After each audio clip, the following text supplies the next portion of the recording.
Yes, we are back, and tell you what, this time around, pretty much, I would say, as we're finalizing with our topical analysis, the story that took us to the break was where we were mentioning of the Ministry of Works takes over licensing, registration of vehicles from the Uganda Revenue Authority. So what does that mean? Okuva November nga 3, you are not going to expect URA to deal with the registration, but technically it will actually be helping in the interim process because transition does not just happen abruptly. Transition or if you're actually transitioning something and you're taking off responsibility, shifting them to the other person who's going to be let's say a caretaker. Someone who's going to be a caretaker of your product, or someone who's going to be a caretaker of your responsibility. And how you do that is by helping them out in the grassroots when they are building. So that is where URA is going to be helping out in the technical aspect of it. And during the handover, the Minister of Works and Transport, General Katumba Wamala, said it is going to be a smooth transfer for functions, adding that Uganda Revenue Authority will focus on only tax collection, saying that it was overburdened with a lot of these licensing, registration of vehicles, and it was high time they had to consider chopping off some of these responsibilities and transferring them to other government organizations or other government ministries to see that they can also help out in ensuring safe and let's say collection of taxes, smooth running of daily activities. And as we are summing it up, the Ministry of Works and Transport asked for 50 billion to draft a new system that is going to help out in the registration and licensing process. And one will say 50 billion is too much money. Well, estimation says that is the money they need. And this actually follows the 2019 government decision that the Uganda Revenue Authority needs to concentrate on its core mandate of revenue collection. And URA says this is going to help out in the effective running of activities and to help out to effectively help the public, more so in the registration for the first time and maybe clearance as well. So the public should actually know that this is going to be helpful in improving service delivery to the public. Away from that, just a quick reminder to you as well, for those who are just joining in, this is Smart Means Business. I'm Joran Paul Sonko. www.smart24tv.com is the official website. And remember, we are streaming live on Facebook as well, streaming live on YouTube, Smart24 TV space live. That is where you can definitely get us. But when you are on YouTube, remember to hit the subscription button, give us those views, share those links, and give us your feedback on regards to the business stories that are being aired. And hey, there's an opportunity for you, a viewer, a business owner, an entrepreneur, to advertise with us. We are located Plot 29A, Commercial Road, Naguru. And if you want to advertise with us from all the small businesses, bring those businesses here and we can advertise them for you for as low as you can definitely bring in. Terms and conditions do apply. You can bring your business here. Let's drive them to your consumers. We drive the businesses here with the best name in business television in the land. So clearly, it is an opportunity for you to advertise with us. Businesses Itandika, businesses Nene, Zamani, Tukua platform. No advertising and no reaching huge millions and millions of people. So here's the platform for you to venture into. Get me on Facebook, Twitter, and Instagram at Joran Paul Soko. Coming up next is business entertainment. Entertainment in the business. Andrew Barije is here to take you through what is happening from the world of entertainment business. Sit down. Are you a movie fanatic? Are you a music fanatic? Do you love music like I do? Do you watch movies? You love series? Where does the money come from? Which producer makes the money? Which film actor is making more money? And which movie produced more money? Which production company? This and more is what we bring to you from the world of entertainment. And tell you what, do not touch your remote because Andrew Barigi is coming to take you through. Just stick around.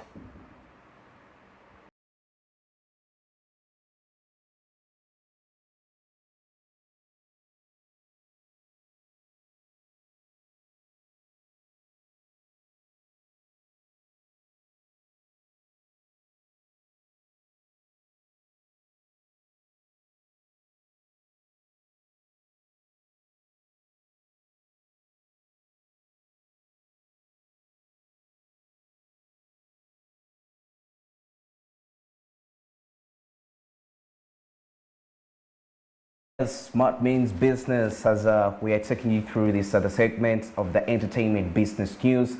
And guess what? Today we have something very surprising and something that is going to amaze you as an entertainment fan, as a movie fan out there. What you should expect in this segment, we are going to talk about. Well, let me just get straight into the segment. Okay, what's making the headlines in the entertainment? We see the former. Actually, that CEO of Discovery, that is David Zaslav, has decided to hire former Disney executive Kevin Mayer. Yes, reason being, like that, there is a merger between Discovery and Warner Media. Yes, Warner Media Brothers. For those of you who watch movies and you see the Warner Brothers pictures, so these like Warner Brothers pictures is under Warner Media.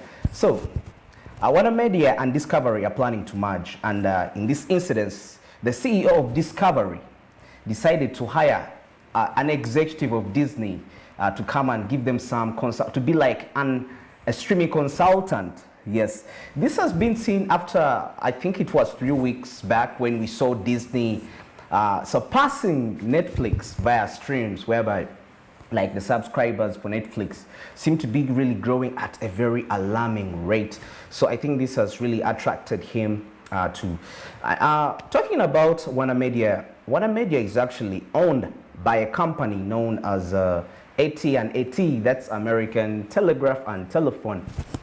Yes, so it's one of the big conglomerate companies. It's a multinational company in the USA. Yeah, actually there are two competing giants. That's AT&T plus Comcast. Yes, Comcast is also that company. So these two guys are coming together. Warner Media being under AT&T, merging with Discovery. So that guy you can see there, David Zaslav, the CEO of the Discovery, decided to hire Kevin Mayer as a streaming consultant. So this is what is happening currently. AT&T company, the company which is owning Warner Media, seems to be a little bit inundated. Yes, it seems to be a little bit inundated, and this has been seen when they really decided to merge, because one of the benefits when the merger comes in, when Discovery merges with Warner Media, there is going to be some kind of a debt leverage. The debt is going to be leveraged. So because there is, according to analysis, we see that their debt will be as lower than 4.5 billion US dollars. Okay, like the debt burden to be relieved would be less than 4.5 billion dollars, and initially it was 5 billion US dollars. So AT&T seems to be wanting to get that, and yet according to the research, the financial analysis at the third quarter report of Discovery Plus, its earnings seem to be positive, because at the New York Stock Exchange markets, Discovery's earnings were about 706 million. And this really beat the minds of the analysts, because they expected it to be less by $100 million. So for them, they had estimated 600, but the actual was 700. So it shows you that these people are really performing well, and AT&T are coming into this merger, like trying to merge Discovery with Warner, seems to be something whereby they are going to really benefit. They saw something that, yes, there is a way out here. And maybe another thing I want to pass across is about, Discovery has a streaming site known as Discovery Plus. HBO Max Warner Media has HBO Max, which is their streaming platform. So we expect to see a merger of the subscribers of HBO Max and the subscribers of Disney Plus. So this is going to be increasing revenue. Yes, revenue. These people are really very strategic, like the way they do their things. They look at big deals. Now, for example, because recently, actually, I was going through some news, though I was still trying to get more information before I can air it out, when I saw that the Discovery's earnings actually have increased to a certain rate that is so interesting. But I'm not surprised, because there is a merger that is, actually this merger is expected to conclude mid-2022. Yes, mid-2022. Though the main beneficiary of this merger is going to be AT&T. The one who owns Warner Media. Actually, it's AT&T that initiated that merger to merge Discovery with Warner Media.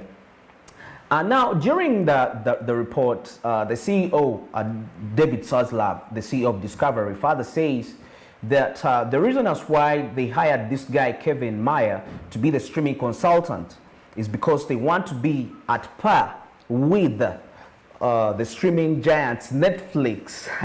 You know, whenever we talk about streaming, you cannot leave out Netflix, trust me, because Netflix seems to be the father of streaming.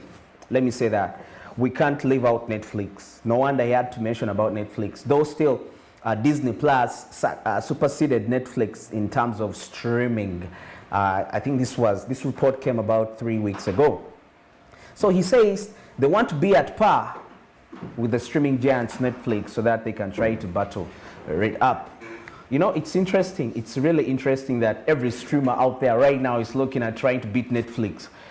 But Netflix is a very young company, and interestingly, these guys now, for example, like I said, AT&T, one of the top media, service providers to America. It's also an internet service provider, telephone service provider.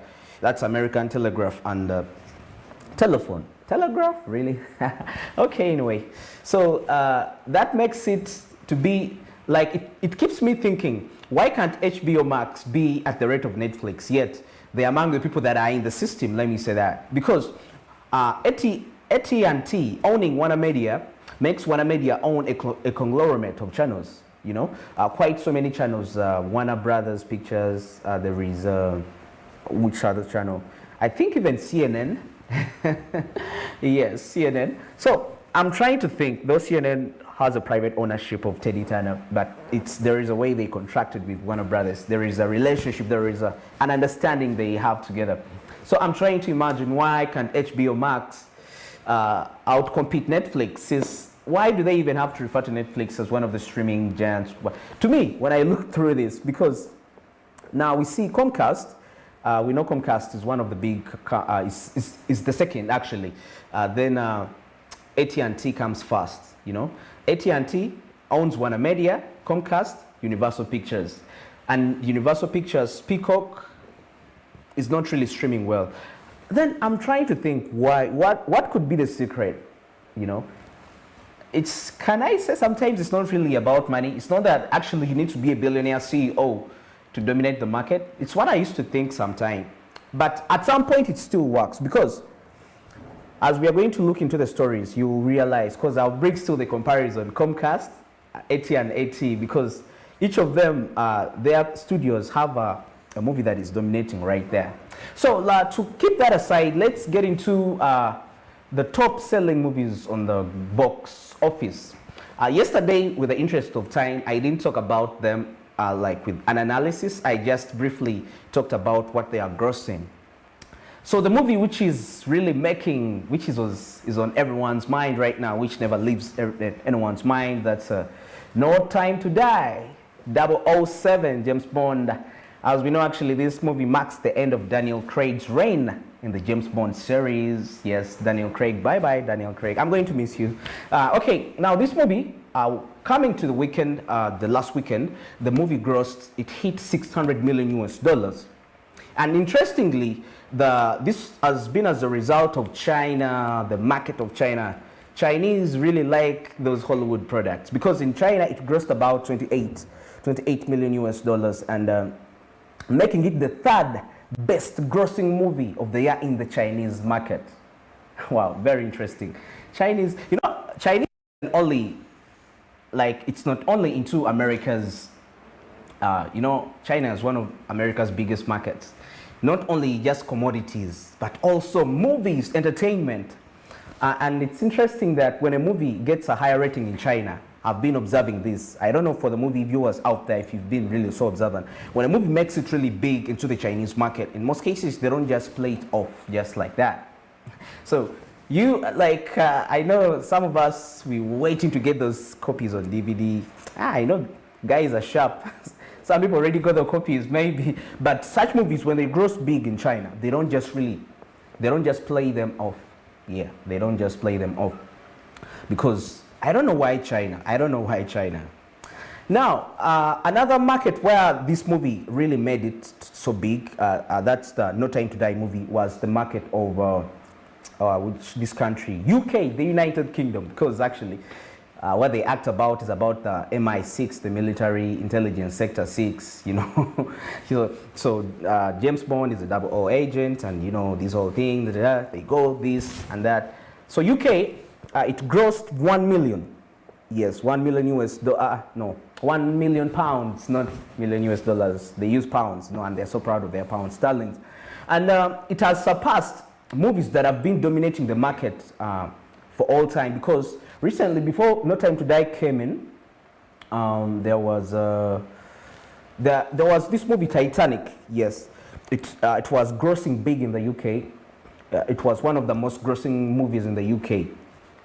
Then followed by Star Wars. Yes, Star Wars was also one of the movies that were grossing. But No Time to Die seems to be coming to beat them, becoming the third grossing movie of all time in the UK market. Can you imagine? With £1 million.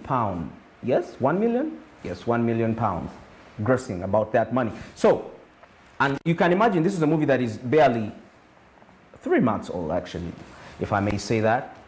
But if it can gross that amount of money, so imagine by the time this year ends, where will it be? I'm thinking, where will the movie be by the end, by the time the year ends, if it's grossing so far 600 million?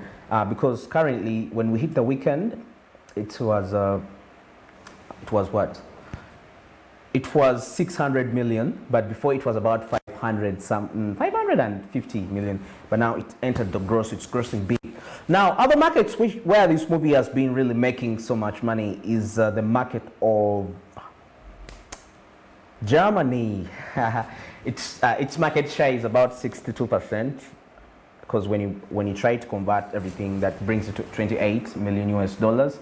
Yes, in Germany it sold 28 million US dollars. Then other markets, we saw France. Yeah, France, it grossed about, it was 18 million US dollars. Yeah, France. Then also Netherlands came in the picture. No, France was 15, Netherlands 18 million US dollars. So you can see that the entire Europe is really buying into this thing. But this is simply because of the storylines they put across. They are really so catchy. I'm trying to imagine up to now, why No Time to Die? And actually, research shows it that this is a movie that is meant for the people who are old people. It's not these like the sci-fi movies, which attract ages between 18 to 25. And we know that people in those ages, 35, 45, they are the corporate class. And if you want to break through the American market, if you get the corporate class, you have it. So No Time to Die is much more of a corporate class kind of a movie. Then another movie I'm going to, which is grossing really big, like I mean big, is Venom, Let There Be Carnage. We watched the first Venom. That was, I don't remember the year, but I think it's barely 3 years back. This movie where they talk about something from a foreign planet comes and falls in, and it possesses people. And when it possesses you, you have the power to do whatever it takes. Oh my God. You know, we are going to talk about, at the end of this show, we are going to touch a little bit on where do these people get these ideas to make these movies, these billion-dollar ideas. And I will be sharing with you some little hints as a movie maker. Let's try to wind up through a little bit. Venom is grossing 400 million US dollars, and looks like the markets that have been getting, where it's been selling so much, has been the market of Russia. I don't know why the Russians are so much into this movie. It grossed about 21.8 million US dollars. Then we saw another country where it grossed big was Mexico. Yes, Mexico. Then there was Brazil. Yes, Brazil. It also performed a little bit okay. So those are the top countries where it really did so big. Venom, don't forget that it's a movie by it's a movie by Warner Brothers Pictures. Yes, it's Warner Brothers Pictures. The first one, that is No Time to Die, is MGM and Universal Pictures. So, like I told you, we are going to see how these companies compete. Remember, AT&T owns Warner Brothers Pictures, and Warner Brothers Pictures right now has about 3 movies that are actually on the top 3. Warner Brothers has 2, and Universal Pictures has 1. Those 2, the only one it has is the top. Warner Media has 2, But still, like I was saying, Universal Pictures owned by Comcast and Warner Brothers Pictures owned by AT&T. So you can see that these are companies, they are competing. So as for you're watching these movies, for you may think maybe, for us actually, we could be thinking, oh, it's just the movie directors competing, but not really. The competition is from the top CEOs trying to prove that I can do better than you. And that has really provided a competitive market, yes, competitive movie market into the American market. That's why you see these people are grossing really big to the international standards. And surprisingly, most of the people that watch these movies are not really Americans per se. These are people from, because this man I'm talking about, this streaming 600 million and 400 million for the both two movies so far. These are just box office sales. We have not talked about streaming yet, so think about how much more can they get when they add streaming also. Oh, a lot of money, a lot of money. So putting Venom aside, the third movie that is really making money, that is Dune. Yes, that reminds me of my boy actor right there, the young boy, 25 years of age, very vibrant man. That is Timothy Chalamet. Yes, you know, this guy has really made these guys proud because recently we saw him making a double header. That was 2 weeks back, whereby he had two movies grossing at the box office. Right now, he has Dune on the top 3, but he's also featuring in another movie called French Dispatch. Yes, French Dispatch. It's also one of the movies that are making it right big on the box office. But it's all because the directors, because Dune is a combination of Warner Brothers Pictures and Legendary Pictures. So the CEO of Legendary Pictures, what's her name? The name Mary. Was it? No, not really Mary. She skipped my mind, sorry. But she came up to say, oh, that this guy has really made us proud, you know. Timothy Chalamet, sorry. You know, Chappelle confuses me with Dave Chappelle, that Netflix guy. So this is Timothy Chalamet, yes. Reminds me of this guy called Daniel Radcliffe, the Harry Potter guy. Yeah, though right now he's old, but this guy started taking roles in the Harry Potter series at a very young age. So he came out on, now we see Timothy Chalamet coming on that movie called the Dune. Dune is just a movie, it's a sci-fi movie actually, about a guy who's taken to a far planet, and that planet there are these people that they're like villains of that sort coming to take over the planet. Dune is grossing $200 million US, and we expect it to increase more. It's coming number 3rd, and these are just box office sales. So we were talking about thinking of how these people really make these movies. They come up with these ideas, and they are really making billions of money. One secret I will tell you, it's about to a movie maker, a Ugandan movie maker out there, is that these people do research concerning, like, read books. Because I was surprised one day to realize that Thor is a god. We've watched movies, Clash of the Titans, Wrath of the Titans. The Titans actually existed. This is Greek mythology. For those of you who have gotten a chance to study Greek mythology. But now, see how a Hollywood director can use Greek mythology to make a blockbuster. That's money. That's not money. Knowledge is money, you know. Thor is a god. Thor is a god of the Scandinavian region. The Scandinavian that covers Norway, Sweden. Which other countries? Those are the ones I can remember. That was geography back then. Anyway, so that's the thing. Egypt. You've watched a movie called The Gods of Egypt. Yes. Now, the directors, they go so hard. They do research about these movies, you know. Not these movies. They research this content. Yes. So, for example, they can get something from the ancient Egyptian mythology. They talk about the pharaohs. They talk about, oh my God, so many things, and they come up with these amazing things. What they put on script, you know. We've watched. Which other god have I left out? Yes, Wonder Woman. When you watch the movie, it shows you that actually the person who wrote the movie could have accessed some Egyptian text about the goddess called Osiris. So I'm trying to give you ideas as a movie maker. These movies we watch, Spider-Man, Superman, all these are DC Comics, you know. These are books that were written, though actually currently, to make matters a little bit worse, when the directors come and write these scripts, sadly they don't give reference to the writers. So it's like they own these stories, so they try in a way to own the characters. So, and recently the writers of the books had filed some copyright claims and stuff. So we don't know how far that went, but we shall be getting back to you concerning that. We shall be giving you more information on this very segment. Now, for Ugandan movie maker, you could be asking yourself, now, for me, what am I going to write about? Don't we have also mythologies in our cultures? I mean, we studied about the Bachwezi. Hey, so imagine you come up and write about the gods of Buganda. I mean, something very nice. You can make it's like you're selling the culture, because what these people are doing, they are selling their culture to the world and they're making money out of just that. And when you want to access culture, it takes for you to go and get some knowledge about these things and become really, I was thinking, you know, that ideas whereby all we need is to get the nice videography, the nice characters. Then you make a story of Chintu. And Steven Spielberg sits and sees Chintu. He asks, who is Chintu? Hey, Chintu is our guy. You see how you're attracting even other foreign people to come and love? Well, that's it for now. We shall expound on these topics more at this very point. Coming up next is sports business. Sonko will be right back to take you through the sports business. Keep it SMB. Hey, bye-bye for now.